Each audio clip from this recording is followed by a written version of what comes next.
I'm at OM System in Tokyo, in Shinjuku, and today is the release day of the OM-3, and I'm actually incredibly impressed. I'm going to be making a video about this camera that we have now, the EM-5 Mk.III. I'm going to be making a video on why this is a really good travel option, but suddenly the OM-3 has come out, and it's the first time in a long time where I've seen a camera and I'm like, that's everything that I need. I'm like, it's everything, it's everything. It's got the phase detector autofocus in there, it's got this beautiful like vintage film camera style.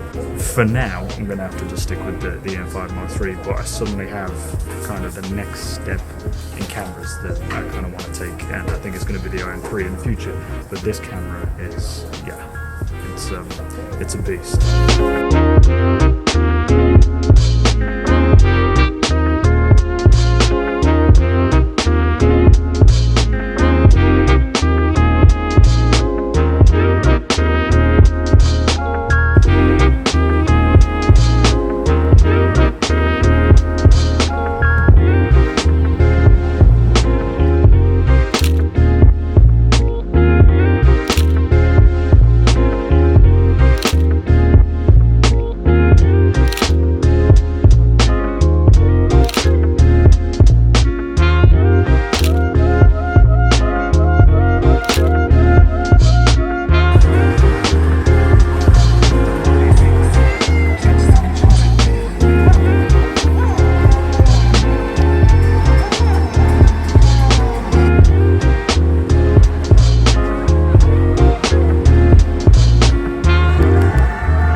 Okay guys, so as you have seen a little bit of like what's happened this afternoon, most of you who are into cameras will know that OM System released the OM-3 today. It won't be today when you see it because I've still got the Tokyo Auto Salon video to edit at this moment in time, but you will get these videos pretty sharpish because I want to get this one out now that camera has been released. But I actually got to get hands-on a little bit with it. I also got to meet up with Jimmy Chang. We did a little photo walk together, and yeah, it was great to see the camera being used in action, but to be able to be hands-on with it in the OM showroom as well, which was absolutely wonderful. This camera, it pains me because just timing wise, I was going to do a review on obviously my EM-5 Mk.III and why I think that is one of the best hybrid travel cameras at the moment.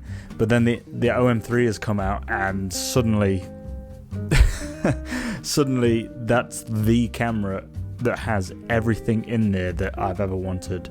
The things that were missing from this are in the OM-3. I wanted 10-bit color, and you can shoot both in H.264 and 265, so you've got a choice of codecs, but you can get 10-bit color in this. A lot of people have said that the problem is with the 10-bit, you have to shoot in OM log, which means you have to grade. I've got no problem with that because currently on the EM-5 Mk.III there is no profile. There is a muted profile, but the flat, there isn't even the flat profile in here, I don't think. All I've done is desaturate the natural profile, and like I've just taken everything down to the minimum. Then I color grade it in post, and I've made my own EM-5 Mk.III to Rec. 709 like LUT, and now started using Dehancer on top of that to achieve the colors that I want to get out of the camera. So, but now I'm like, okay, so I can shoot in 10-bit color in the OM400 log profile, which and I'll do color grading in post every single time anyway.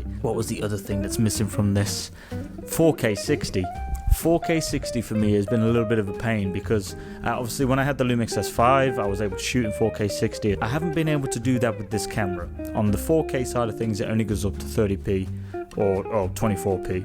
On the OM-3 we get the Cinema 4K with the option for, well, it's 59.99 frames per second, but it basically means you get Cinema 4K at 60 frames per second. And I'm like, those two things, the 10-bit color and the 4K 60, or the Cinema 4K 60, those are the things that are missing from this camera that I wanted in my life. It's running the whole new menu system. I'm just like, that's the perfect, the near perfect. I will say near perfect. It's the near perfect travel camera, in my opinion. The OM system, OM-3, it's just a fantastic camera, and I was glad that I went there to the showroom today to actually not just meet up with Jimmy, because it's great meeting up with other creators and other people that are using the cameras that you're using. It's great to get their insights and to kind of pick their brains a little bit and just have that kind of discussion. And also the color dial as well, that's akin to the Pen F. I got to see some of Jimmy's photos that were straight out of the camera and outstanding. I mean, you know, he's a professional photographer, his composition was wicked, but the actual, like, the monochrome filter that was on there, really, really good, really clean. Like, yeah, just fantastic. So in essence, you know, I'm anchoring after an OM-3 now. When it comes to picking cameras, look, don't just listen to me waffle on and then be like, oh yeah, but it's this price range, it's like, I can't afford it right now. That's the plain and simple thing about it. I love the camera to pieces. It's perfect for what I need. It covers absolutely every one of my bases. I'm gonna have to wait. I might have to wait 2 years, 3 years, who knows. And I got a goodie bag as well. And I wasn't expecting this. Thank you to the OM system guys for giving me a little present. So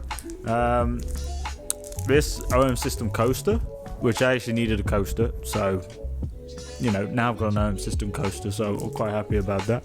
Oh, sticky notes. There's a sticky note pad, so it's got like the, that's cool. Yeah, I'll use those whilst I'm here. I'll write lists down and what have you. Oh, nice. Yeah, okay, so OM system sticker pack. So here you've got black stickers. Oh, nice, like chrome, black and the chrome stickers. You can see that shiny there. Like, wow, they're nice. They're very nice stickers. And a cleaning cloth. And I don't actually have a cleaning cloth here with me, and I needed a new one. So now I have an OM system cleaning cloth as well. So thank you so much, OM system, for the little goodie bag. Yeah.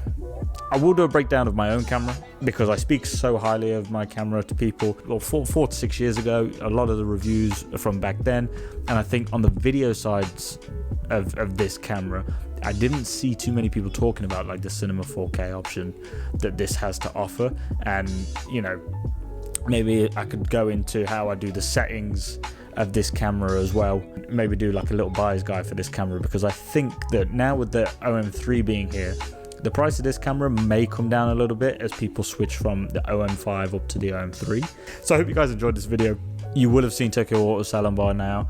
Got a shout out to the car community as well, because you guys have been going crazy on the car videos, and I'm very appreciative. You know, that kind of stuff is stuff that I've wanted to film, you know, since I was like 8, 9 years old. It was something that I wanted to come and capture here in Japan. And obviously Tokyo Drift came out and so on and so forth, and all that's done is just ramp up those moments for me. So they're very special videos to me, and I'm just so glad that you guys enjoyed them just as much as I enjoyed putting them together. So we keep on rocking, we keep on moving towards that wonderful goal that I'm trying to get to by the end of this year, if possible. I'm trying to get to 1,000 subscribers. So if you enjoyed this video, make sure you like, subscribe, and I will see you next time. Peace.